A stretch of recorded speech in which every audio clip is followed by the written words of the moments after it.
The man you see pulling up in the white pickup truck is Kerm Carlson.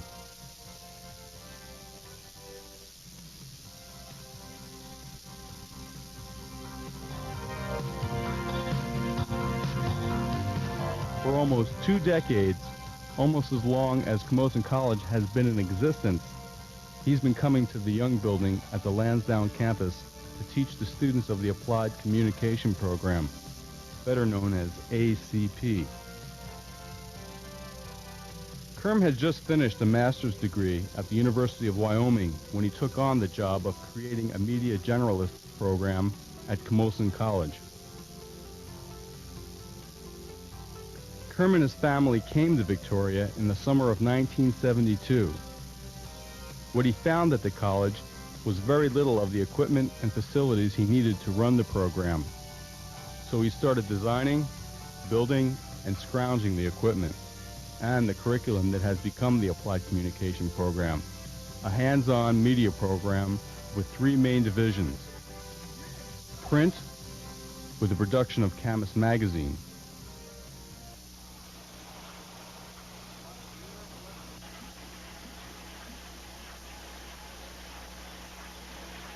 Radio broadcast with the Camo radio station. And television with the program you are watching right now, Camosun Today. Kerm Carlson is retiring this year. He has influenced the lives of hundreds of students with his straightforward, no-nonsense approach to media. I'm Neil Taylor, your host for Camosun Today. Kerm Carlson, welcome to Camosun Today. You've been on before, and we have Ron Thompson, who was one of the first instructors here at the same time that Kerm showed up for the program. He wasn't an instructor here. I was head of the media department. I used to come up and do classes for Kerm. So how about just like he's the head of the media department for the Hospital Society in Victoria right now. And can I tell him what it was like? Yeah, what was it like here? Well, the first time I ever met Kerm, it was on a hot August morning in 1972. And Jan Steamer, who I think is still with the college, was responsible for giving the new employees an orientation. And the college was very small in those days. And all of the new employees that year could fit in the back of his Volkswagen van. And I remember seeing this fellow across the courtyard from me, and he had on a pair of glasses, and I don't know whether Kerm, I don't know whether you still wear them, but they were the mirror sunglasses, and a sort of a leather jacket.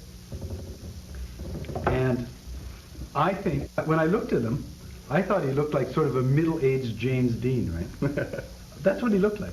And he walked over to me, and I couldn't see his eyes. He looked at me through his glasses. And then he spoke to me in this Midwestern drawl. He said something like, "Kermit Carlson's the name? How y'all doing?" And I thought I was in a movie. Well, you know, one of his favorite things to say to students as they're walking down the hall is, "Get along, little doggy." Oh, yeah? But Kerm and I met that day, and I found out very quickly that he was to be the instructor and the person responsible for starting the ACP program, Applied Communication. So you've been here 19 years. Yes. Almost 2 decades in this program, and your mandate was to set the program up. That's right. And then Al Lehman came the year later in 1973. He was partly in the media center with Ron and partly teaching in the program. It was kind of a half and half business for a while. This is Al Lehman, Kerm Carlson's partner in crime for almost 2 decades. Thanks for coming to talk to us, Al. My pleasure. Al's also my instructor. Who's going to be grading this shortly. Very shortly, as we only have another month of classes. And we wanted to talk about Kerm. But first tell us, what was it like when you came to the program almost 20 years ago? What was here? In terms of facilities? Facilities? Almost nothing was here. Kerm came to the college, was hired to help put the program together, largely put it together, and he taught the first year of the program. I came to teach the second. And because the program was brand new, and in those days the college was also brand new, there were no facilities, no equipment really when I got here, or next to nothing. So the first year that we were here, was really a developmental year. We had to start building all the facilities. The first semester that I was here, we worked 3 to 5 nights a week overtime to build a control for audio, because there were no control rooms at all. And of course there was no television studio or anything like that either. Kerm had a way of getting whatever he wanted. And Kerm's motto used to be, if you need it, get it, and if you can't get it, build it. That was Kerm's motto. We had zero budget the first year. The second year we had 18,000, and that was for print and audio and video. And Robin Drader and others in that first class, they all got photography course, they all got an offset course. They all had one control room in audio to work with, and they all shot some video. So actually they did what you guys are doing, only on a very limited scale. But then you always have to remember also, we only had 8 people in that second year in that first class. I'm Connie Low, and I'm an applied communication student. Here with me today is Robin Drader, and she was in the first ACP class 18 years ago. Robin, what was ACP like 18 years ago? It was very different than it is today. We had a lot of academic courses rather than a lot of hands-on. I remember the first radio room was built, I think we got to use it 2 weeks before we graduated. So most of our audio work was done with portable audio boards. All our video work was done with Portapacks. There was no studio. We took sociology, psychology, Canadian political science, all sorts of classroom type things with less hands-on work than you have now. What was your first impression of Kerm? Kerm was a big, loud, friendly guy. And we got to know him pretty quick, as Kerm grows on you, as you know. Mm-hmm. And he was a big friend and a good prodder, as I recall. He was always on top of us to be working on whatever project we were supposed to be handing in at the end of the week. He was a good guy. What do you think of him now? Do you think he's changed a lot? His hair's shorter. Okay. Yeah. With almost 2 decades of training people to work in media, and what I always hear is that the interpersonal relationship is the hardest skill. Well, it is. It is. Well, give us an observation. Because the ego gets in the way all the time. Now, I don't know. I'm not sure. I don't want to try to define the ego, but the self, you know, the inside, your guts get in the way all the time. Your emotions get in the way all the time. So that comes out of one. And so do mine. I mean, that isn't just you. That's people. That's what the problem is to try to objectify our positions when we need to, and at those times, we're probably too emotional to do that. So we're kind of between a rock and a hard place. We're also in a business. It's kind of a standoff in the Old West, you know? Yeah. We're also in a business that's very emotional, and it's very ego-oriented. For sure. And that makes it that much harder. That's right. You know. So how do you train people to be able to work constructively with other people? I don't think I can train. I think I can just point out where the pitfalls are. I don't have any.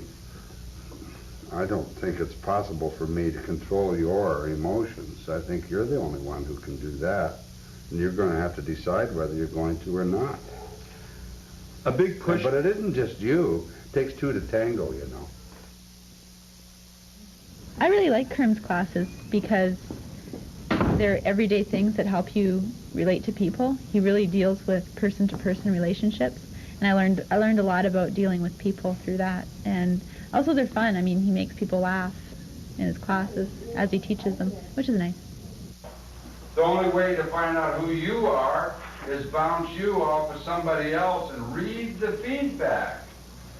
Remember what Sidney Harris said, you can stand in front of the bathroom mirror for 100 years and not get anywhere. It's not where it's at. You've got to bounce off of somebody else in order to get to self-concept. He likes to tell stories and things like that, but when it's something important, he just says it, and there's no horsing around. It's to the point, and believe me, you get the point. You can't miss it. I've been taking things that are already known to you and rearranging them into a new pattern. I'm reaching into your head when I say WYSIWYG and arranging and its letters, W for what, Y for you, S for C. See, you already know what means. U means, C means, what you see is what you get. The people that I hire that graduated from the ACP program have this love-hate relationship with Kerm. They love him. He's hard as nails sometimes, and when they come to me as students, they're pulling out their hair because Kerm made them do this and Kerm made them do that, but they love the guy as well. I think that comes through. But there's a process that goes on in media. And I'd like Kerm's a very crafty guy. Oh, I always say he slips it to you. Yeah, he does. Because in the middle of a class, he'll start talking about how his grandfather immigrated to North America, and he tells stories in the middle of the class. My father, not my grandfather. His father, what was his name? Corey. He tells these stories that really have nothing to do with the subject, but he gets your attention so riveted on him that when he starts giving the information again, you're there. He doesn't let you get too far away. People come out of this class laughing because he's such a character. Yeah, he's a character. He's a lovable and ornery. I think ornery is a good word some days. Wouldn't you characterize? I don't know. I haven't a clue. You'll have to tell me. Well, the first time I saw Kerm was about 1.5 years ago when I heard about this program. I came upstairs and I just wanted to ask around, and he was sitting in his office, as usual, with his coffee mug. And I said, "Is this ACP?" And he said, "Yes, it is. I'm Kerm Carlson." I said, "Okay." And he said, "Come on in." And he said, "Well, what do you want to do? Well, why do you want to be in this program?" And I said, "Well, I want to get into media." "What do you mean you want to be in media? Well, don't you have any goals? What's your dream, son? What do you want to do?" And he was just all over me. And he stunned me at first. He seemed actually kind of like a little grizzly, but once you get to know him, he's a great guy. Like, first I was a little shocked by him, but he's a great guy. No holidays until Christmas. Oh, baloney. You young, strong people, you need a holiday like you need a whole... You've got to step up the pace now. You got to turn it on one of these days. Baloney. You can't handle this? Of course you can. When you're supposed to have done something and you haven't, he really gets on your back, and you will not hear the end of it until it gets done. No doubt about it. Yeah. So you try to avoid him, scoot past him in the halls, or not look at his office when you're walking into the sound rooms, because you know that he's going to get you. You see Kerm, and Kerm is an educated man. I mean, he has plenty of degrees. Oh, yeah. Yeah, he talks like a truck driver. I mean, around the program, you know, you'd never know the level of the man's education, but he's plain ordinary folk. Plain ordinary talk all the time, and he gets the message through. Has he influenced you at all? Oh, absolutely. One of the biggest influences that he's had on me has to do with my teaching style and the way that I relate to the students. Another characteristic of Kerm's personality that really stands out is that Kerm would never let me get too airy-fairy in my theorizing. You know, there's a famous Kerm Carlson saying, which is, "How are you going to operationalize this?" You know? And so when I get too theoretical, Kerm was always the person to bring me down to earth and say, "Okay, how are you going to make this work?" One thing that's been interesting for people in this program is that you've been available for all kinds of things outside of teaching, and you've allowed us to use your talent, your acting talent, to make our productions. You were Santa Claus. You never this told year. me you were an actor, Kerm. Never once. Definitely an actor. Let's roll Kerm as Santa Claus right now. Mr. Claus, the North Pole is a long ways from Victoria. What would you say is the flight time? Ho, ho. Flight time, North Pole to Victoria. Oh, about flight time. As the crow flies or as the reindeer fly? Either, if you will. If we go by the crow flying, well, that'll be around 15 hours. But if we go by Dancer and Prancer and my reindeer group, then the flight time is about 52 seconds. You're really indulging the students here, Kerm. Well, what am I going to say? No? When they come and say, we want you to do this, or we want you to do that, or will you voice this, or will you... You know, what am I going to say? No? Let's roll another clip right now. This is a clip of the Hardley boys take off on the Hardy boys. Ben Harley acts as a senior legal advisor for the provincial government. Having just returned from the SOCAT convention in Vancouver, the boy's father was poring over a stack of legal journals in his comfortable study. Hey, Dad! Boys, come in. I heard about your mishap on the highway with the black sedan. I was just talking to Officer O'Groton, and he told me he saw the whole thing. Did they catch the driver, Dad? Unfortunately not. I'm sure glad I bought those Michelin all-season radial tires for your jalopy, boys. You can say that again, Dad. Say, Dad, Joe and I are working on a mystery at the college. Is that right? Well, I'll be. That's right, Dad. Some ne'er-do-well stole the magnetic sign letters off the board by the cafeteria. Ain't that the darndest? And we found a scarf with some initials on it, right at the scene of the crime. And we're narrowing in on a suspect. No kidding. Do you mean to tell me that you're solving a mystery even as we speak? That's right, Dad. And we think that black sedan has something to do with whoever stole those magnetic letters. You don't say. Isn't that something? Now, look, boys, before you get too wrapped up in this sleuthing business, just remember this. The early sleuth gets the crook. Say now, you boys make sure you get a good night's sleep, won't you? Okay, Dad. Why, I remember it was in '46, just after the war. I hadn't slept for 72 hours. The Hardley boys won national honors as audio tapes. And the videotape was just a fun thing that the students who made the audio tapes wanted to do. So they asked me if I would be the father. And that segment was shot at my desk, right in the office. I dug out my old overcoat for it, top coat. That's that top coat I have on. That's all right.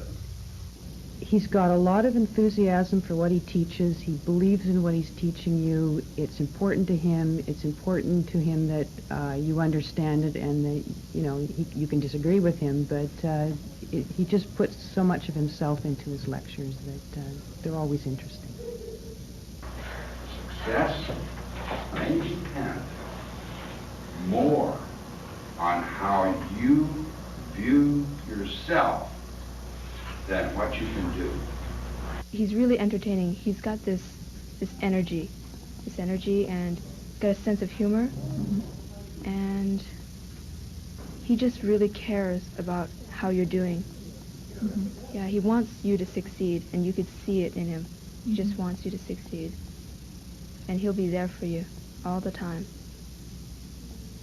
We do have some private self, and we should have. Being too open, well, it's not called for, and it's not a good idea.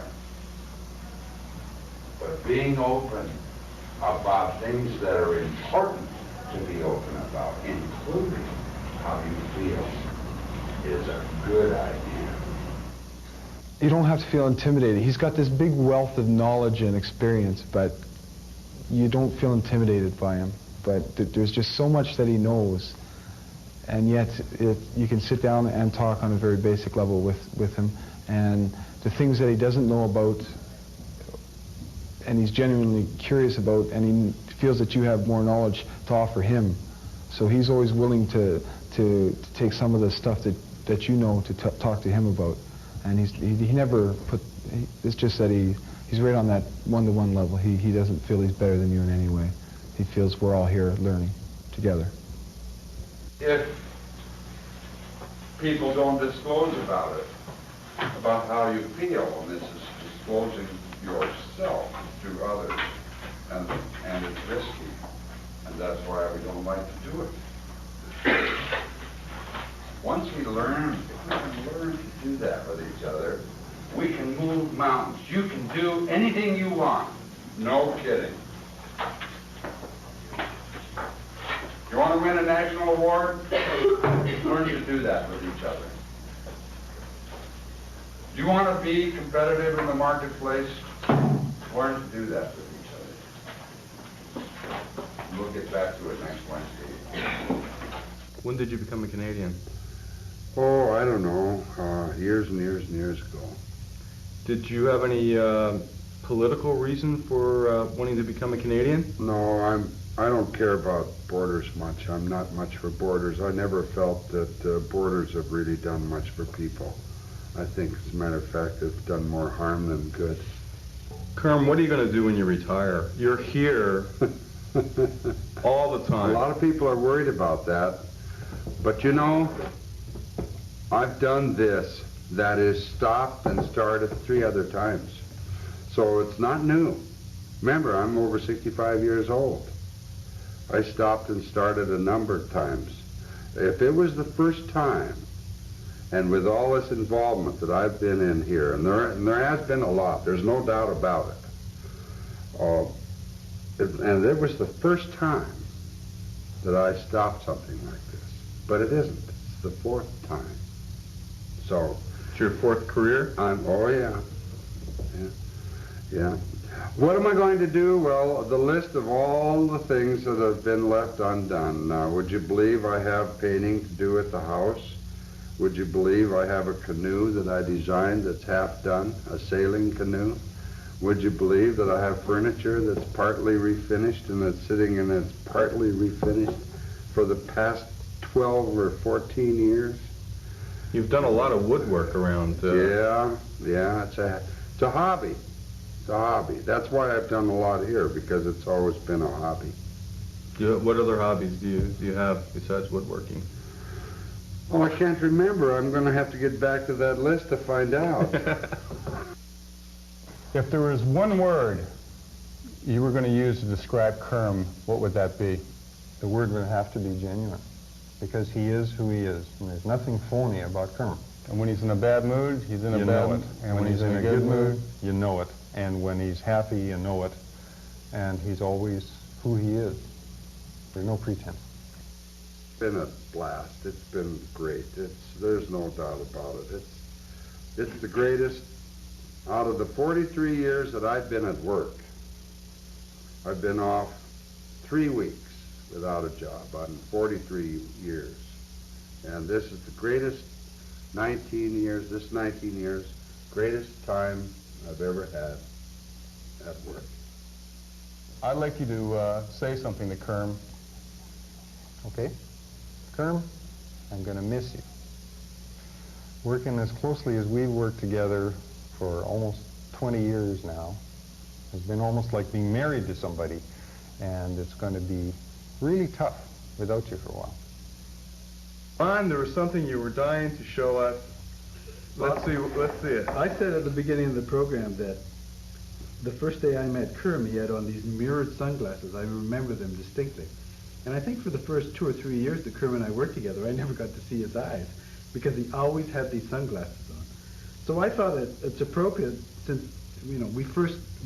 I was the first one to meet him in 1972, the first GBA Camosun connection, that on his almost last day working here, that he put the sunglasses on again. So maybe you can go to closing credits on a close-up of Kerm with the mirror glasses on. So throw them on, buddy. That's what he looked like when I first met him. I must have been younger. I said before, you were middle-aged James Dean. Wild in the streets. Rebel without a cause. Only in this case, Kerm had a cause. He was building a program at Camosun College.